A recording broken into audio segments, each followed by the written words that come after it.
الحمد لله رب العالمين والصلاة والسلام على سيدنا ومولانا محمد وعلى آله وصحبه وعلى من تبعهم بإحسان إلى يوم الدين أما بعد فقد قال الله تبارك وتعالى في كلامه المجيد والفرقان الحميد أعوذ بالله من الشيطان الرجيم بسم الله الرحمن الرحيم وما هذه الحياة الدنيا إلا لهو ولعب وإن الدار الآخرة لهي الحيوان لو كانوا يعلمون فإذا ركبوا في الفلك دعوا الله مخلصين له الدين فلما نجاهم إلى البر إذا هم يشركون ليكفروا بما آتيناهم وليتمتعوا فسوف يعلمون أولم يروا أنا جعلنا حرما آمنا ويتخطف الناس من حولهم أفبالباطل يؤمنون وبنعمة الله يكفرون ومن أظلم ممن افترى على الله كذبا أو كذب بالحق لما جاءه أليس في جهنم مثوى للكافرين والذين جاهدوا فينا لنهدينهم سبلنا فإن الله لمع المحسنين صدق اللہ العظیم۔ بزرگوں اور بھائیوں، آج کی تراویح میں ہمارے یہاں 21واں پارہ انشاءاللہ پڑھا جائے گا۔ 21ویں پارے کی سورہ عنکبوت کی آخری چند آیات بلکہ آخری رکوع کی تلاوت آپ کے سامنے کی ہے۔ اللہ تبارک و تعالیٰ نے ان آیات میں ایک حقیقت کو کھولا ہے، دنیاوی زندگی اور اخروی زندگی کی حقیقت کو کھولا ہے۔ اللہ تبارک و تعالیٰ نے دیکھیے قرآن مجید میں دنیاوی زندگی کے لیے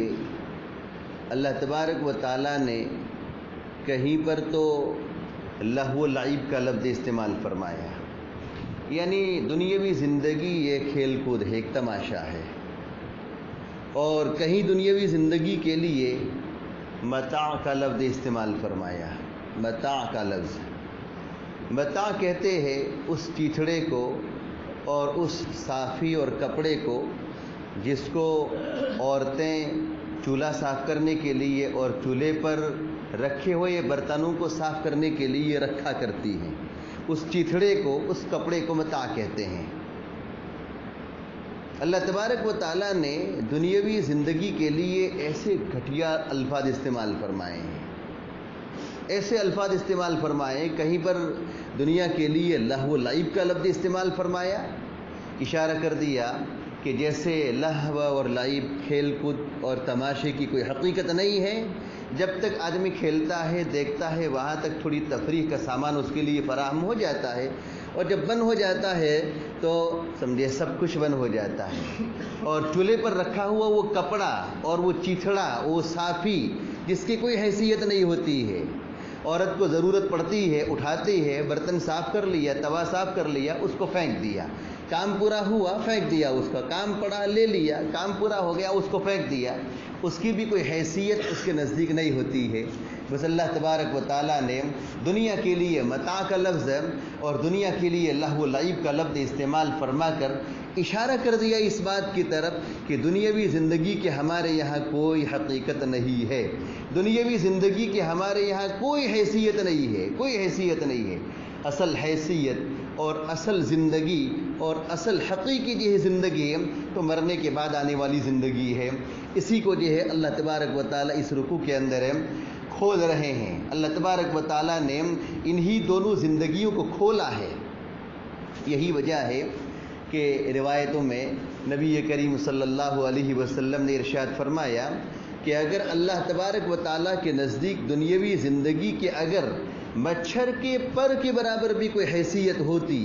مچھر کے پر کے برابر بھی کوئی درجہ ہوتا دنیاوی زندگی کا، تو اللہ تبارک و تعالیٰ کسی کافر اور مشرک کو ایک گھونٹ پانی نہ پلاتے، ایک گھونٹ پانی نہ پلاتے۔ اس لیے کہ قیمتی چیز کسی ناشکرے کو نہیں دی جاتی ہے. قیمتی چیز جو ہوتی ہے وہ ناشکرے کو نہیں دی جاتی ہے. اللہ کے نزدیک دنیاوی زندگی کے مچھر کے پر کے برابر بھی اگر کوئی حیثیت ہوتی, کوئی حقیقت ہوتی, تو اللہ تبارک و تعالیٰ کسی مشرک اور دہریے کو, کافر کو ایک گھونٹ بھی پانی نہ پلاتے. لیکن دیکھتے ہیں کہ سمجھے اللہ کے نافرمانی کرنے والے, یہ کفار اور مشرکین اور یہ دہریے اور یہ نافرمان لوگ سمجھے دنیاوی زندگی میں عیش و عشرت کے ساتھ یہ گزر رہے ہیں اور بڑے مزے کے ساتھ وہ دنیاوی زندگی گزار رہے ہیں, اور اللہ تبارک و تعالیٰ نے دنیاوی زندگی کا ایک وافر حصہ ان کو عطا فرما رکھا ہے. معلوم یہ ہوا کہ اللہ کے نزدیک دنیاوی زندگی کی کوئی سمجھے حیثیت نہیں ہے, کوئی حیثیت نہیں ہے. اگر حیثیت ہوتی تو نافرمانوں کا نہ ملتی. اللہ کی فرما بردار بندوں کو اللہ تعالیٰ یہ دنیا عطا فرماتے.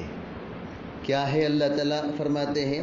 وَمَا هَذِهِ الْحَيَاةُ الدُّنْيَا إِلَّا لَهْوٌ وَلَعِبٌ, اور دنیاوی زندگی نہیں ہے مگر کھیل کود, لہو لعب, تماشا. بس یہی سمجھیے دنیاوی زندگی کی حیثیت ہے, اس کی یہی حقیقت ہے, اور زیادہ اس کی حیثیت نہیں ہے, لہو لعب ہے. یہی وجہ ہے کہ بے شمار آیات میں اور بے شمار احادیث میں دنیاوی زندگی میں منہمک ہونے والے اور اخروی زندگی, مرنے کے بعد آنے والی زندگی کو بھلا دینے والے شخص کے لیے اللہ تعالیٰ نے سخت وعیدیں ذکر فرمائی ہے, سخت وعیدیں ذکر فرمائی ہے. کہہ دیا ہے کہ جس کو دنیا چاہے لے لے, جس کو آخرت چاہے لے لے. ایک جگہ پر یہ فرمایا گیا, جو شخص دنیا چاہتا ہے دنیا دے دیتے ہیں ہم, جو شخص آخرت چاہتا ہے آخرت دے دیتے ہیں. لیکن حقیقی زندگی اور کامیاب زندگی مرنے کے بعد آنے والی آخرت کی زندگی ہے, جبکہ اس نے دنیا میں اللہ کو راضی کرنے والے اعمال کیے ہوں, اللہ کی فرمانبرداری والے اعمال کیے ہوں, اللہ کو راضی کرنے والے کام کیے ہوں, تو مرنے کے بعد آنے والی زندگی اس کے لیے بڑی خوشگوار زندگی بنے گی, خوشگوار زندگی بنے گی. وَمَا هَذِهِ الْحَيَاةُ الدُّنْيَا إِلَّا لَهْوٌ وَلَعِبٌ, اور دنیاوی زندگی نہیں ہے مگر لہو و لعب, کھیل کودے. وَإِنَّ الدَّارَ الْآخِرَةَ لَهِيَ الْحَيَوَانُ, اور بلا شبہ اخروی دار, الدار الآخرہ اخروی دار یعنی آخرت کی زندگی, لہی الحیوان مطلب یہ ہے کہ حقیقی زندگی یہی ہے. بلا شبہ حقیقی زندگی آخرت کی ہی زندگی ہے, آخرت ہی کی زندگی ہے. اس لیے اللہ تبارک و تعالیٰ نے حقیقی زندگی آخرت کی زندگی بتائی, اور نبی کریم صلی اللہ علیہ وسلم نے بھی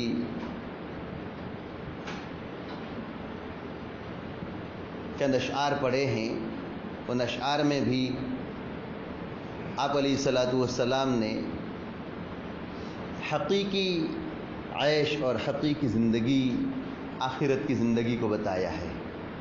آخرت کی زندگی ہی کو بتایا ہے. لہذا ایک عقل مند شخص کے لیے اور سمجھدار شخص کے لیے ضروری یہ ہے کہ دنیا میں رہتے ہوئے دنیا میں ایسا منہمک نہ ہو جائے کہ وہ اللہ کی ذات کو اور آخرت کو بھلا دے. دنیا میں رہتے ہوئے دنیاوی زندگی میں ایسا منہمک نہ ہو جائے کہ وہ اللہ کی ذات کو اور آخرت کو بھلا دے, بلکہ اللہ تبارک و تعالیٰ نے یہ دنیاوی زندگی آخرت کی تیاری کے لیے عطا فرمائی ہے. اسی وجہ سے دنیا کو دار العمل کہا ہے, اور مرنے کے بعد آنے والی زندگی کو دار الجزا کہا ہے, یعنی عمل کا گھر ہے. یہ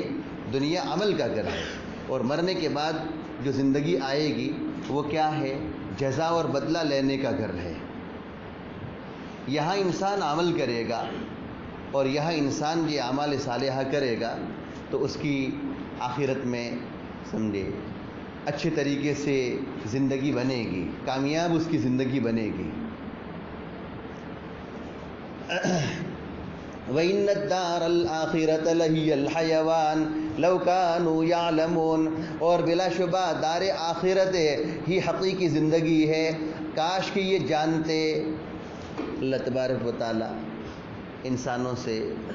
بلکہ کفار سے کہہ رہے ہیں کاش اگر یہ جانتے تو دنیاوی زندگی میں اتنے منہمک نہ ہو جاتے کہ ہمیں بھلا بیٹھتے، دنیاوی زندگی میں اتنے منہمک نہ ہوتے کہ وہ ہمیں بھلا بیٹھتے۔ اگر یہ جانتے تو وہ آخرت کی تیاری کرتے۔ دنیاوی زندگی چند روزہ ہے اور آخرت کی زندگی ہمیشہ ہمیشہ کے لیے ہے۔ اس لیے عقل مندی اور سمجھداری کا تقاضا یہ ہے کہ چند روزہ زندگی کے لیے آدمی اتنی ہی تیاری کرے جتنی اس کو دنیا میں ضرورت ہے، اور ہمیشہ آنے والی زندگی کے لیے ایسی تیاری کرے جیسی اس کو وہاں ضرورت ہے ویسی تیاری کرنی چاہیے۔ یہی وجہ ہے کہ ایک روایت میں نبی کریم صلی اللہ علیہ وسلم نے حضرت عبداللہ ابن عمر رضی اللہ تعالیٰ عنہ کے کندھے پر ہاتھ رکھا اور ہاتھ رکھ کر فرمایا کہ کن فی الدنیا کأنک غریب او عابر سبیل، کن فی الدنیا کأنک غریب او عابر سبیل، کہ اے عبداللہ دنیا میں ایسے رہو جیسے ایک مسافر اور اجنبی آدمی ہوتا ہے۔ کن فی الدنیا کأنک غریب، غریب یعنی سمجھے اجنبی، مسافر آدمی۔ دنیا میں ایسے رہو جیسے ایک مسافر ہوتا ہے یا راہ گزر ہوتا ہے، راستہ گزرنے والا ہوتا ہے۔ ایک مسافر اپنے سفر کے لیے کہیں جاتا ہے تو کیا وہ گھر کا سارا ساز و سامان لے کر جاتا ہے؟ گھر کا سارا ساز و سامان لے کر نہیں جاتا ہے، بلکہ اتنا ہی سامان جو ہے سفر میں لیتا ہے جتنی اس کو ضرورت ہوتی ہے۔ اور یہ مسافر سمجھے حتی الامکان اپنی منزل مقصود تک پہنچنے کی کوشش کرتا ہے اور راستے میں بہت کم ٹھہرتا ہے، راستے میں اس کا قیام بہت کم ہوتا ہے۔ زیادہ تر یہ کیا ہے، وہ اپنے منزل مقصود تک پہنچنے کی جلدی سے جلدی وہ کوشش کرتا ہے۔ تو جیسے یہ دنیا کا مسافر جلدی سے جلدی اپنی منزل مقصود تک پہنچنے کی کوشش کرتا ہے اور راستے میں بہت کم ٹھہرتا ہے، بس اسی طریقے سے تمہارے لیے بھی یہ کیا ہے، دنیا ایک جائے سفر ہے، سفر کی جگہ ہے، سمجھے۔ یہاں یہ چند دنوں کے لیے اور چند روز کے لیے تم کو بھیجا گیا ہے، یہاں تم کو اتنا ہی رہنا ہے، اتنا ہی ٹھہرنا ہے جتنا یہ کیا ہے تمہارے لیے مقدر ہے، اور جتنا ایک مسافر یہ راستے میں یہ کیا کرتا ہے، ٹھہرتا ہے، اور اس کا مطمع نظر اور اس کا منزل مقصود یہ کیا ہے، سمجھے، جہاں اس کو پہنچنا ہوتا ہے وہ ہے۔ اسی طریقے سے دنیا میں زندگی گزارنے والے کے لیے بھی، سمجھدار شخص کے لیے اس کی منزل مقصود آخرت کی زندگی ہے، آخرت کی زندگی کے لیے اس کو یہ تیاری کرنا چاہیے، سمجھے، زیادہ اس کو تیاری کرنا چاہیے۔ ہمیشہ کی زندگی جو آ رہی ہے اس زندگی کے لیے اس کو زیادہ تیاری کرنا چاہیے۔ ایک آیت میں اللہ تبارک و تعالی فرماتے ہیں ما عندکم ینفد وما عند اللہ باق، جو کچھ کہ تمہارے پاس یہاں دنیا میں ہے وہ تو ختم ہونے والا ہے، اور جو اللہ کے وہاں تمہارے وہاں ریزرو ہوا ہے، جمع ہوا ہے، وہ تو ہمیشہ رہنے والا ہے۔ ما عندکم ینفد وما عند اللہ باق، اللہ کے پاس جو ہے وہ ہمیشہ باقی رہنے والا ہے۔ اس لیے انسان کو سمجھنا چاہیے، انسان کو عقل مندی اور ہوش مندی سے کام لینا چاہیے کہ وہ اس دنیاوی زندگی کے اندر ہے، سمجھے، اتنی ہی وہ اپنی دنیاوی زندگی کی تیاری رکھے جتنا اس کو دنیا میں ضرورت پڑتی ہے، اور حقیقی جو زندگی آنے والی ہے اس کے لیے زیادہ سے زیادہ تیاری کرنی چاہیے، سمجھے۔ دنیا میں آدمی چاہے وہ کتنی ہی پراپرٹیاں بسا لے، دنیا میں سمجھے کوئی شخص کتنی ہی ملکیت بسا لے اور کتنے ہی مکانات اور کتنے ہی بنگلے اور کتنی ہی مال ملکت بسا لے، لیکن اس کے ساتھ آنے والی چیزیں کیا ہے، سمجھے، بس اس کا عمل ساتھ آئے گا، کفن ساتھ آئے گا، سمجھے، اور قبر کا جو ہے وہ ٹکڑا، زمین کا وہ ٹکڑا جتنا اس کو جو ہے دفن ہونا ہے، بس زمین کا اتنا جو کیا ہے 4 گز کا ٹکڑا، سمجھے، اور کفن، اور اسی طریقے سے اس کے نامہ اعمال، یہی چیزیں ساتھ آنے والی ہے، سمجھے، اور کام آنے والی چیز اس کے اعمال ہے، کام آنے والی چیز یہی اس کے اعمال ہے۔ دنیا کی کوئی چیز سمجھے اس کے ساتھ آنے والی نہیں ہے، پوری دنیا کا بادشاہ اگر آدمی بن جائے تب بھی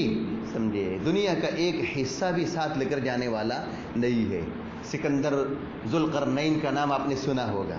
سکندر ذوالقرنین کا نام سنا ہوگا۔ پوری دنیا کی حکومت اللہ تبارک و تعالیٰ نے اس کو عطا فرمائی تھی، پوری دنیا کی حکومت۔ 4 آدمی ایسے ہیں کہ جن کو اللہ تعالیٰ نے پوری دنیا کی حکومت عطا فرمائی تھی، ان میں 2 مسلمان تھے اور 2 کافر تھے۔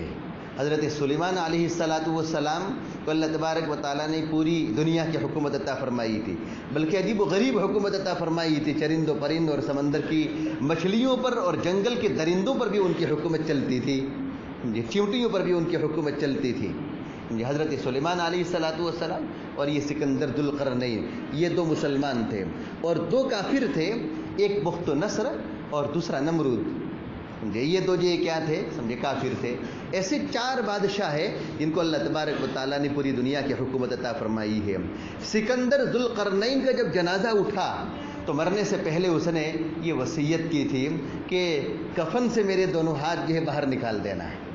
کفن سے میرے دونوں ہاتھ اس طریقے سے باہر نکال دینا، سمجھے، اور میرا جنازہ اٹھے اس وقت میرے دونوں ہاتھ جو ہے ایسے ہونے چاہیے، سمجھے، لوگوں کو یہ پتہ چلے، لوگ یہ عبرت حاصل کریں کہ پوری دنیا کا یہ بادشاہ تھا، پوری دنیا کا بادشاہ تھا، لیکن دنیا سے کیا ہے، خالی ہاتھ جا رہا ہے، دنیا سے خالی ہاتھ جا رہا ہے، سمجھ۔ بہرحال دنیا کا کوئی حصہ انسان کے ساتھ آنے والا نہیں ہے، جو کچھ ساتھ آئے گا وہ اس کے اعمال ہوں گے۔ دیکھیے فرمایا کہ وما هذه الحیات الدنیا الا لهو ولعب وان الدار الاخرة لهي الحیوان، دنیاوی زندگی نہیں ہے مگر کھیل کود اور تماشا، اور بلا شبہ حقیقی زندگی تو اخروی زندگی ہے۔ لو کانوا یعلمون، اگر یہ جانتے، کاش کہ یہ جانتے، یا اگر یہ جانتے تو وہ ایسے سمجھے نافرمان نہ ہوتے، اللہ کی نافرمانی کرنے والے سمجھے وہ نہ ہوتے، اللہ کو ناراض کرنے والے وہ کام نہ کرتے۔ فَإِذَا رَكِبُوا فِي الْفُلْكِ دَعَوُا اللَّهَ مُخْلِصِينَ لَهُ الدِّينَ فَلَمَّا نَجَّاهُمْ إِلَى الْبَرِّ إِذَا هُمْ يُشْرِكُونَ، جب وہ لوگ کشتی میں سوار ہوتے ہیں تو اللہ کو وہ پکارتے ہیں اس کے لیے دین کو خالص کرتے ہوئے، پھر جب اللہ تبارک و تعالیٰ نے ان کو خشکی کی طرف نجات دے دی تو یکایک وہ شرک کرنے لگتے ہیں۔ یہ کفار مکہ اور مشرکین مکہ کی ایک عادت ذکر کی ہے، وہ پانی کے جہاز سے، سمندری جہاز سے سفر کیا کرتے تھے، ایک جگہ سے دوسری جگہ جب لمبا سفر ہو تو اس سفر کے لیے وہ پانی کے جہاز، اس لیے کہ ہوائی جہاز تو اس وقت تھے نہیں، ہوائی جہاز تو اس وقت تھے نہیں، سمجھے، پانی کے جہاز ہی سے وہ ایک جگہ سے دوسری جگہ لمبا سفر کرتے تھے۔ یہ کفار مکہ جب پانی کے جہاز سے سفر کرتے اور کشتیوں میں سوار ہوتے اور کشتی ان کی بھنور میں پھنس جاتی تھی، سمجھے، کشتی جو موج کے سمجھے وہ موج کی زد میں آ جاتی اور بھنور میں پھنس جاتی اور ان کے لیے بچنے کی کوئی شکلیں نہ رہتی، تو وہ اللہ کے لیے دین کو خالص کرتے ہوئے دعائیں کرتے تھے اور کہتے تھے کہ اگر اللہ نے ہمیں نجات دے دی، اللہ نے اگر ہمیں یہاں سے جو ہے چھٹکارا دے دیا اور نجات دے دی تو ہم اس کے لیے دین کو جو خالص کر دیں گے، اسی کی عبادت کریں گے، اس کے لیے جو کیا ہے ہم سمجھے اپنا سر جھکا دیں گے اور اسی کو سمجھے ہم مانیں گے۔ یعنی گویا کہ اپنی جان کو بچانے کے لیے اور اپنے آپ کو بچانے کے لیے اللہ کی توحید کے وہ قائل ہو جاتے تھے، اللہ کی وحدانیت کے قائل ہو جاتے تھے، اللہ کو ایک ماننے لگتے تھے، لیکن اللہ تبارک و تعالیٰ جانتے ہیں، اللہ تبارک و تعالیٰ نے ان کو جو ہے نجات دے دی، نجات دے دیتے، اور جب وہ خشکی پر پہنچ جاتے تھے تو یہی پرانی ڈگر جو شرک کی تھی اور جو کفر کی تھی، اور وہی جو پرانی ڈگر جو بتوں کو پوجنے کی اور وہی شرک کی جو عادت تھی، شرک ہی کرنے لگتے تھے، شرک ہی کرنے لگتے تھے۔ بہرحال سمجھے عرض کرنے کا منشا یہ ہے کہ انسان ایسا ناشکرا ہے، ایسا ناشکرا ہے کہ اللہ سے وعدے کرتا ہے اور اللہ سے جو کیا عہد کرتا ہے، لیکن اس کے باوجود اللہ تبارک و تعالیٰ جب اس کو نجات دے دیتے ہیں، خشکی کی طرف، زمین کی طرف نجات دے دیتے ہیں، تو پھر بھی جو کیا کرتا ہے سمجھے اللہ کے ساتھ وہی شرک کا معاملہ جو اس کا پہلے تھا وہی جو باقی رہتا ہے۔ فَإِذَا رَكِبُوا فِي الْفُلْكِ دَعَوُا اللَّهَ مُخْلِصِينَ لَهُ الدِّينَ، جب وہ لوگ کشتی میں سوار ہوتے ہیں تو وہ اللہ کو پکارتے ہیں اس کے لیے دن کو خالص کرتے ہوئے، سمجھے دین اللہ ہی کے لیے ہے، مذہب اللہ ہی کے لیے ہے، اللہ کی ایک ہی ذات ہے، اللہ واحد ہے، توحید کے قائل ہو جاتے تھے، ماننے لگتے تھے۔ کیوں؟ اس لیے کہ سمجھے پھنس گئے ہیں، سمجھے ان کو معلوم ہے، پختہ یقین ہے، ان کو پورا جو ہے یقین ہے کہ بھنور سے بچانے والا اور سمندر کی اس موج سے بچانے والا سمجھے ہمارا کوئی بت نہیں ہے، ہمارا کوئی بت نہیں ہے، بلکہ کون ہے؟ وہ اللہ ہی کی ذات ہے جو ہمیں بچا دیتی ہے، اللہ ہی کی ذات بچا دیتی ہے۔ جب کہہ رہے ہیں کہ فَلَمَّا نَجَّاهُمْ إِلَى الْبَرِّ إِذَا هُمْ يُشْرِكُونَ، جب اللہ تبارک و تعالیٰ نے ان کو نجات دے دے، یا اللہ تبارک و تعالیٰ ان کو خشکی کی طرف نجات دے دیتے ہیں، إِذَا هُمْ يُشْرِكُونَ، تو یکایک وہ شرک کرنے لگتے ہیں، لِيَكْفُرُوا بِمَا آتَيْنَاهُمْ وَلِيَتَمَتَّعُوا فَسَوْفَ يَعْلَمُونَ، تاکہ وہ ہماری دی ہوئی چیزیں استعمال کرے، ہماری دی ہوئی چیزوں کو استعمال کر کے وہ ناشکری کرے۔ ساری چیزیں ہم نے ان کو عطا فرمائی ہے، ساری چیزیں ہم نے ان کو عطا فرمائی ہے، دنیاوی زندگی اور بلکہ دنیا گزارنے کے لیے اور دنیاوی زندگی کے عیش و عشرت کی جتنی بھی چیزیں ہیں وہ ساری چیزیں ہم نے ان کو عطا کی ہے،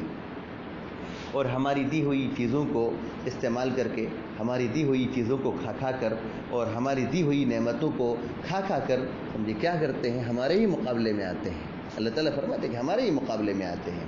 انسان بڑا ناشکرا ہے، اللہ کی دی ہوئی چیزوں کو استعمال کرتا ہے، اللہ کی دی ہوئی نعمتوں کو استعمال کرتا ہے، اور سمجھے اس کے باوجود اللہ کا ہوتا نہیں ہے، اس کے باوجود وہ کیا کرتا ہے؟ سمجھے اللہ کا ناشکرائی بن کر رہتا ہے۔ یہ سمجھے اللہ تبارک و تعالیٰ سمجھے انسان کی جو ایک عادت بنی ہوئی ہے، جو ناشکری کی عادت ہے، اس ناشکری کو اللہ تعالیٰ ذکر فرماتے ہیں، لِيَكْفُرُوا بِمَا آتَيْنَاهُمْ، سمجھے جو کچھ کہ ہم نے ان کو عطا کیا ہے، سمجھے اس کو استعمال کرتے ہیں، سمجھے اس کو جو ہے وہ سمجھے لیتے ہیں اور سمجھے اس کو استعمال کرتے ہیں، اور پھر وہ کفر کرتے ہیں، شرک کرتے ہیں، اور سمجھے تمتع کرتے ہیں، یعنی سمجھے وہ دنیاوی زندگی سے فائدہ اٹھاتے ہیں، دنیاوی زندگی سے سمجھے نفع اٹھاتے ہیں، لیکن سب کچھ ہوگا، جو کچھ ہوگا وہ سب کچھ ہوگا سمجھے اللہ کے وہاں ان کو حاضر ہونا ہے، اور اللہ کے وہاں حاضر ہو کر ان کو کیا کرنا ہے؟ سمجھے ساری چیزوں کا سمجھے جواب دینا ہے۔ فَسَوْفَ يَعْلَمُونَ، ان قریب وہ لوگ جان لیں گے، سمجھے دنیا میں جو انہوں نے کرتوت کیے ہیں، دنیا میں انہوں نے جو کچھ کیا ہے، ان سارے کرتوت کی سزا اللہ کے وہاں ان کو ملنے والی ہے۔ ساری سمجھے کوئی چیز اللہ سے ان کی چھپنے والی نہیں ہے، ساری چیزوں کا بدلہ ان کو دنیا میں نہیں تو جی آخرت میں تو ملنے ہی والا ہے، سمجھے لِيَكْفُرُوا بِمَا آتَيْنَاهُمْ وَلِيَتَمَتَّعُوا فَسَوْفَ يَعْلَمُونَ۔ آگے اللہ تبارک و تعالیٰ اپنا ایک اور احسان ان کو بتا رہے ہیں، ایک اور احسان بتا رہے ہیں کہ ذرا ان کو دیکھنا چاہیے، کیا وہ لوگ نہیں دیکھتے ہیں کہ ہم نے ان کو ایک سمجھے ایسی جگہ میں رہنے کا موقع عطا فرمایا ہے، ایک ایسی جگہ میں رہنے کا موقع عطا فرمایا ہے جو امن والی جگہ ہے، امن والی جگہ ہے، حرم کی جگہ، سمجھے حرم کے وہ علاقے میں رہتے تھے، حرم کی جگہ میں رہتے تھے، اور حرم کو اللہ تبارک و تعالیٰ نے جو ہے سمجھے حرم ہی بنایا ہے، جیسے اس کا احترام سمجھے آج ہے، زمانے جاہلیت میں بھی اس کا سمجھے احترام لوگ کرتے تھے، زمانے جاہلیت میں بھی لوگ اس کا احترام کرتے تھے۔ بات سمجھ میں آ رہی؟ اچھا، اب اللہ تبارک و تعالیٰ نے ان کو امن کی جگہ میں رکھا ہے، امن کی جگہ میں رہنے کا موقع عطا فرمایا، اور ایسی امن کی جگہ، ایسی امن کی جگہ ہے کہ وہاں سمجھے کسی کو قتل کرنا تو یہ دور کی بات ہے، کسی یعنی حرم کا جو علاقہ ہے سمجھے حرم کے علاقے میں کسی کو قتل کرنا تو دور کی بات ہے، کسی کو گالی گلوچ بھی نہیں کر سکتے ہیں، کسی کے ساتھ لڑائی جھگڑا بھی نہیں کر سکتے ہیں، کسی جو ہے شکار کا شکار بھی نہیں کر سکتے ہیں، کوئی شکار اگر ہو سمجھے تو کوئی شکاری اس کا شکار نہیں کر سکتا ہے، کسی سمجھے حلال جانور، حلال پرندے اور حلال جانور کا شکار بھی نہیں کر سکتے ہیں، اس کے انڈے نہیں پھوڑ سکتے ہیں، اس کو حرم سے بھگا نہیں سکتے ہیں، اس کی گھاس نہیں کاٹ سکتے ہیں، سمجھے ایسا اللہ تبارک و تعالیٰ نے اس کو امن والا بنایا ہے، ایسا امن والا بنایا ہے۔ کیا وہ لوگ نہیں دیکھتے ہیں کہ ہم نے ان کو سمجھے امن کی جگہ میں رکھا ہے، امن کی جگہ میں رکھا ہے، اور ایسا امن ہے، ایسا امن ہے کہ ان کے اطراف میں سمجھے حرم کے اطراف میں جو چھوٹی چھوٹی بستیاں ہیں، چھوٹے چھوٹے دیہات ہیں، چھوٹے چھوٹے گاؤں ہیں، سمجھے کیا وہ لوگ نہیں دیکھتے ہیں کہ ان گاؤں میں آئے دن یہ لڑائی جھگڑا ہوتا رہتا ہے، لوگوں کو یہ مارا دھاڑا جاتا ہے، لوگوں پر حملے ہوتے ہیں اور سب کچھ وہاں پر ہوتا ہے، سمجھے حرم کے اطراف میں جو چھوٹے موٹے گاؤں ہیں، چھوٹے موٹے دیہات ہیں، وہاں آئے دن حملے ہوتے رہتے ہیں، آئے دن مارداڑ ہوتی رہتی ہے اور آئے دن یہ کیا ہے سمجھے نقصان لوگ اٹھاتے رہتے ہیں، لیکن یہ لوگ حرم میں رہ کر بالکل امن میں ہیں۔ اللہ تبارک و تعالیٰ یہ فرماتے ہیں کہ ہم نے ان کو کیا کیا ہے، امن کی جگہ میں رہنے کا موقع عطا فرمایا ہے، اور ظاہر سی بات ہے کہ آدمی کو امن کی جگہ میں رہنے کا موقع ملے تو وہ یہ کیا ہے اپنے لیے سمجھے سعادت سمجھتا ہے، ارے سعادت سمجھتا ہے نا، سمجھے جہاں پر کوئی فتنہ نہ ہو، کوئی فساد نہ ہو، بالکل امن ہو، تو امن کی جگہ میں رہنا انسان پسند کرتا ہے نا، پسند کرتا ہے۔ اور جن علاقوں میں سمجھے آئے دن لڑائی جھگڑے ہوتے رہتے ہو، فتنے فساد ہوتے رہتے ہو، قتل و غارت گری ہوتی رہتی ہو، تو آدمی کی سمجھے وہ جان ہتھیلی پر ہوتی ہے،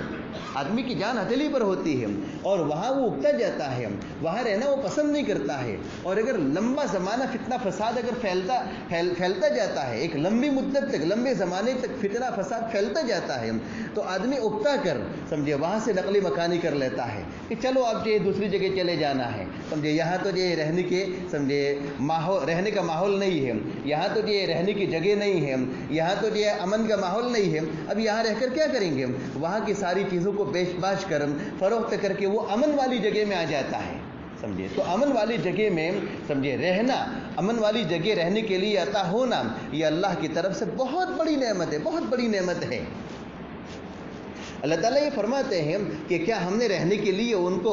ایک امن والی جگہ عطا نہیں کی ہے، حرم عطا فرمایا اور امن والا حرم عطا فرمایا، اور وہاں بالکل وہ امن کے ساتھ رہتے ہیں، اور کیا وہ اطراف میں نہیں دیکھتے ہیں کہ وہاں کے لوگوں کو نوچا جاتا ہے، وہاں کے لوگوں کو مارا دھاڑا جاتا ہے اور وہاں کے لوگوں پر حملے کیے جاتے ہیں، اور یہ بالکل امن کے ساتھ رہتے ہیں؟ کیا اپنی آنکھوں سے دیکھتے ہیں پھر بھی میری یہ توحید کے اور میری وحدانیت کے قائل نہیں ہیں؟ پھر بھی وہ لوگ قائل نہیں ہیں۔ بس سمجھ میں نہیں ہے، یہ اللہ تعالیٰ جو ان کو للکار رہے ہیں۔ فرمایا اولم یروا انا جعلنا حرما آمنا ویتخطف الناس من حولهم، کیا وہ لوگ نہیں دیکھتے ہیں کہ ہم نے امن والا حرم بنایا ہے؟ کیا وہ لوگ نہیں دیکھتے ہیں کہ بلا شبہ ہم نے امن والا حرم بنایا ہے؟ ویتخطف الناس من حولهم، اور لوگوں کو ان کے ارد گرد نوچا جا رہا ہے، نوچا جا رہا ہے، مارا دھاڑا جا رہا ہے، ان کے ارد گرد رہنے والے لوگ، ان کے ارد گرد کی بستی میں رہنے والے لوگوں کو نوچا جا رہا ہے، ان کو مارا دھاڑا جا رہا ہے۔ نہیں دیکھتے ہیں کہ ایسی امن والی جگہ ہم نے ان کو عطا کی ہے۔ آگے فرمائے افبالباطل یؤمنون وبنعمت اللہ یکفرون، کیا وہ باطل پر ایمان رکھتے ہیں؟ باطل پر ایمان رکھتے ہیں، یہ 360 بت بنا رکھے ہیں اور باطل پر ایمان رکھتے ہیں، اور اللہ کی نعمتوں کے وہ ناشکرے بن گئے ہیں، اللہ کی نعمتوں کی ناشکری کرتے ہیں، اللہ کا دیا ہوا رزق کھاتے ہیں، اللہ کی دی ہوئی نعمتوں کو استعمال کرتے ہیں، اللہ کا دیا ہوا پانی پیتے ہیں، اللہ کا دیا ہوا یہ رزق کھاتے ہیں، اللہ کی دی ہوئی ہوا سے جو فائدہ اٹھاتے ہیں اور اللہ کی دی ہوئی ہر نعمت کو استعمال کرتے ہیں، لیکن اللہ کا یہ کیا ہے سمجھے وہ ناشکرہ بن جاتا ہے، انسان اللہ کا ناشکرہ بن جاتا ہے۔ افبالباطل یؤمنون وبنعمت اللہ یکفرون، کیا وہ باطل پر ایمان لاتے ہیں اور اللہ کی نعمتوں کی ناشکری کرتے ہیں؟ ومن اظلم ممن افترى علی اللہ کذبا او کذب بالحق لما جاءہ، آگے فرمایا اور کون زیادہ ظالم ہو سکتا ہے اس شخص کے مقابلے میں کہ جس نے اللہ پر جھوٹ کا افتراء کیا،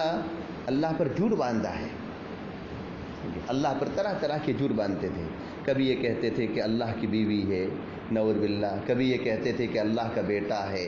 سمجھے، کبھی یہ کہتے تھے کہ اللہ کی بیٹیاں ہیں، کبھی یہ کہتے تھے کہ اللہ کے ساتھ یہ عبادت میں بلکہ کائنات کے نظام چلانے میں سمجھے فلاں بت شریک ہیں، بارش کا بت یہ ہے، روزی کا بت یہ ہے، اولاد کا بت یہ ہے، اور نفع نقصان کا بت یہ ہے، موت کا بت یہ ہے، سمجھے اس کو منسوب کرتے تھے۔ ومن اظلم ممن افترى على الله كذبا، اور کون زیادہ ظالم ہو سکتا ہے اس شخص کے مقابلے میں کہ جو اللہ پر جھوٹ کا افتراء کرے، او کذب بالحق، یا یہ کہ وہ حق کو جھٹلائے، حق کی تکذیب کرے، حق کو جھٹلائے جبکہ حق ان کے پاس آ چکا ہے۔ اس سے بڑا ظالم کون ہو سکتا ہے؟ اس سے بڑا ظالم کوئی نہیں ہو سکتا ہے۔ الیس فی جہنم مثوی للکافرین، کیا جہنم میں ان کافرین کا ٹھکانہ نہیں ہوگا؟ اللہ تعالیٰ فرماتے ہیں الیس فی جہنم مثوی للکافرین، کیا جہنم میں ان کافرین کے لیے ٹھکانہ نہیں ہے؟ اللہ تبارک و تعالیٰ نے یہاں جہنم کی بھی دھمکی دی ہے، جہنم کی دھمکی دی۔ معلوم یہ ہوا کہ جہنم عذاب کی جگہ ہے، تبھی جا کر تو اللہ تعالیٰ نے کیا کیا ہے، جو ان کو جہنم کی دھمکی دی ہے۔ والذین جاہدوا فینا لنہدینہم سبلنا وان اللہ لمع المحسنین، اور وہ لوگ کہ جو ہمارے راستے میں مجاہدہ کرتے ہیں، جہاد کرتے ہیں، کوشش کرتے ہیں، والذین جاہدوا فینا لنہدینہم، اور وہ لوگ کہ جو ہمارے راستے میں جہاد کرتے ہیں، مجاہدہ کرتے ہیں، کوشش کرتے ہیں، محنت کرتے ہیں، لنہدینہم سبلنا، تو ہم ضرور بے ضرور ان کے لیے سمجھے راستے کی ہدایت کر دیں گے، ہم ضرور بے ضرور ان کو جو سمجھے کامیابی کا راستہ، کامرانی کا راستہ دکھا دیں گے۔ جو آدمی محنت کرتا ہے تو محنت کی وجہ سے اس کو جو کچھ نہ کچھ پھل مل ہی جاتا ہے، محنت کرتا ہے، کوشش کرتا ہے، محنت کرتا ہے، کوشش کرتا ہے، اللہ تبارک و تعالیٰ جو اس کو نواز دیتے ہیں۔ ایک طالب علم مدرسے میں پڑھنے کے لیے گیا ہے، سمجھے محنت کرتا ہے، محنت کرتا ہے، محنت کرتا ہے، کند ذہن ہوتا ہے، اللہ تبارک و تعالیٰ اس کا ذہن کھول دیتے ہیں۔ دنیاوی تعلیم حاصل کرنے کے لیے گیا ہے، چاہے دنیاوی کوئی بھی تعلیم ہو، لیکن محنت کرتا ہے، محنت کرتا ہے، لگا ہوا ہے، لگا ہوا ہے، لگا ہوا ہے، لگے رہا یہاں تک کہ اللہ تبارک و تعالیٰ نے اس کو کیا کر دیا، سمجھے نواز دیا۔ محنت کرنے والے کو سب کچھ ملتا ہے، اور محنت نہ کرے اور پھر جو ہے سمجھے امید رکھے کہ مجھے مل جاوے، سمجھے یہ سمجھے تو اچھی بات نہیں ہے۔ من جد وجد، جس نے کوشش کی ہے اس نے پایا ہے، جو کوشش کرے گا، محنت کرے گا، اسی کو ملے گا، اور محنت نہ کرے، کوشش نہ کرے، مجاہدہ نہ کرے، مشقت نہ اٹھائے، سمجھے، اور اپنے آپ کو نہ کھپائے، اور پھر وہ اللہ تبارک و تعالیٰ سے کسی چیز کا وہ سمجھے متمنی رہے، کسی چیز کی وہ تمنا کرے، تو یہ سمجھے ای خیال است و محال است و جنون، سمجھے یہ جو کیا ہے، محض خیال ہے، محال ہے، جنون ہے، سمجھے اس کو یہ کوئی چیز ملنے والی نہیں ہے۔ والذین جاہدوا فینا لنہدینہم سبلنا، اور وہ لوگ کہ جو ہمارے راستے میں جہاد کرتے ہیں، مشقت اٹھاتے ہیں، محنت کرتے ہیں، سمجھے سارے اس کے ترجمے ہو سکتے ہیں، سمجھے لنہدینہم سبلنا، تو ہم ضرور بھی ضرور ان کو ہمارا راستہ دکھا دیں گے، وان اللہ لمع المحسنین، اور بلا شبہ اللہ تبارک و تعالی نیکوکاروں کے ساتھ ہے، محسنین احسان کرنے والے، نیکوکاروں کے ساتھ ہے، نیک عمل کرنے والوں کے ساتھ اللہ تعالیٰ ہے، یعنی اللہ کی نصرت، اللہ کی مدد، سمجھے نیک عمل کرنے والے، سمجھے احسان کرنے والے، نیک سمجھے